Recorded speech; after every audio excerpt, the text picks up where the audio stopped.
He is a professor. He is a professor, Department of Literature. Okay, Peter Hume, he reminds us of the prosperous magical power are not really so great to Caliban imagines them to be.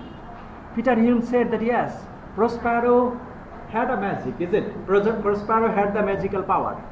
And with the magical power, what did Prospero do? Prospero enslaved Caliban. Prospero তার magic দিয়ে কাকে দাস বানিয়েছিল? ক্যালিবানকে দিয়ে। Peter Hume বলছে কেন প্রসপ্যারো তো তার magical ক্ষমতা ব্যবহার করে তার নিজের দেশে থাকতে পারে না। He would use the magical power and he would stay in Milan, but his brother deprived him of the island. তাকে সেই দেশ থেকে তাড়িয়ে দিয়েছে। সেই ম্যাজিক্যাল পাওয়ারটা তারা ব্যবহার করতে পারে না। এখানে এসে প্রসপ্যারো কি করছে? ক্যালিবানকে I have taught it language, okay, and in return you will be serving me. তোমাকে ভাষা শিখিয়েছি এবং তুমি আমাকে কি করছো? তোমাকে আমি সিভিলাইজ করছি। In return আবার কি করছে? Prospero was getting help from slave. Okay.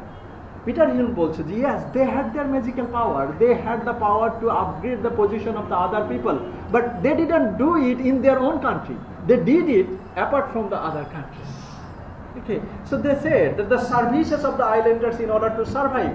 He needs the services of the islanders in order to survive. That means Prosperoর বেঁচে থাকার জন্য সেই দ্বীপে ক্যালিবানের হেল্প দরকার ছিল। And they did it. Okay, but they didn't exercise that power in their country where they had been living. And Hume compares this state of affairs to the situation of Europeans in America in the 17th century. He said that means the European in America did the same thing. They helped the people, that means the African people, the Mexican people over there through the tree plantation, and at the same time they were also in need from the help of these Mexican people, for the African people, and for the help they survived in America.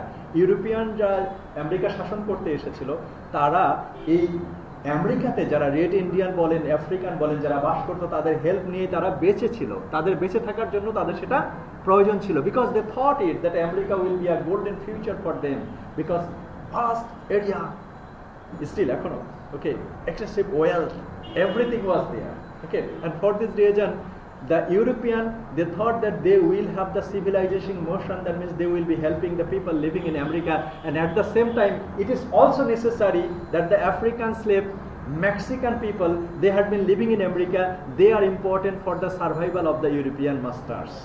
That was claimed by Peter Hume.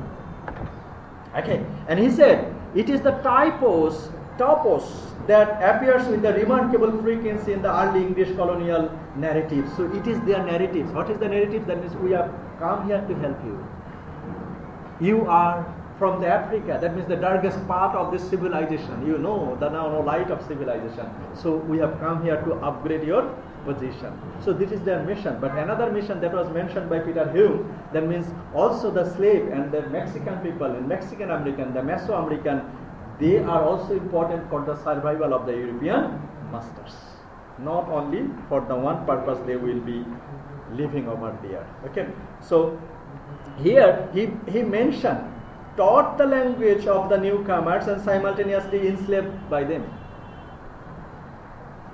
His ancestors passed on their ambiguity to their descendants and to the lemming the circumstances of my life both as the colonial and exiled descendant of Caliban. He mentioned that is the Caliban.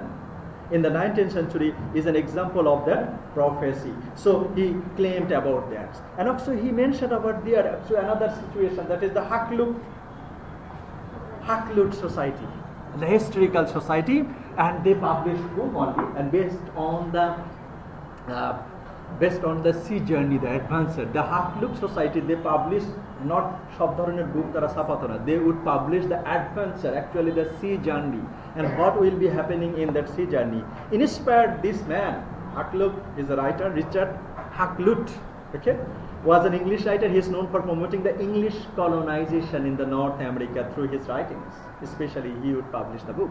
So this man, the Haklut Foundation, he would publish books, and with the book he would place some imaginary place, and in that imaginary place what will be the European power will do. So this man promoted colonialism in America by the European power. What they will do, তারা সেখানে গিয়ে কি করবে তার এই লেখার মধ্যে এই কথাগুলো সে প্রকাশ করেছে।